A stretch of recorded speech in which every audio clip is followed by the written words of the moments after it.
மக்களே இந்த வண்டியில் அதாவது படாதோஸ் i5 ப்ளஸ் அப்படின்ற வண்டி இருக்குல்ல, இந்த வண்டியை வந்து நேஷ்னல் பர்மிட்டாக சில வண்டிகளை பார்க்க முடியுது. அது கோல்டன் ப்ரௌன் கலரில் இருந்தால் தான் நேஷ்னல் பர்மிட் கிடைக்கும் அப்படின்றது நமக்கு தெரியும். அது வந்து இந்த கம்பெனியோடு வரும்போதே இந்த வண்டி அந்த கலரில் இருக்கிறதுனால அது ஒரு அட்வான்டேஜ். ஆனால் அந்த நேஷ்னல் பர்மிட் எடுக்கிறதுக்கு எவ்வளோ செலவாகும்னு தெரியுமா உங்களுக்கு?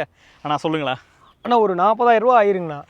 35 to 40 ரூபா ஆயிருங்க. இதுலேயே வந்து ஒரு 4 கலர்ஸ் 5 கலர்ஸ் வருதுங்கண்ணா.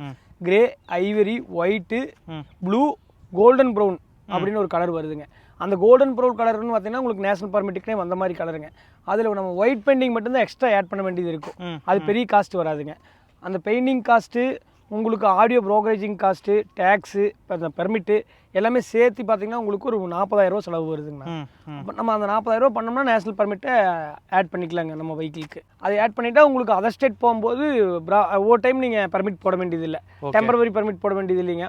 இல்லை நம்ம ரெகுலராக அதர் ஸ்டேட்டுக்கே தான் ஓடிட்டுருக்கோம், கேரளா, ஆந்திரா, கர்நாடகா அந்த மாதிரி நம்ம அதர் ஸ்டேட்டே தான் போயிட்டுருக்கோம் அப்படிங்கிறவங்க பெரும்பாலும் அந்த நேஷனல் பர்மிட்டை கேட்குறாங்க.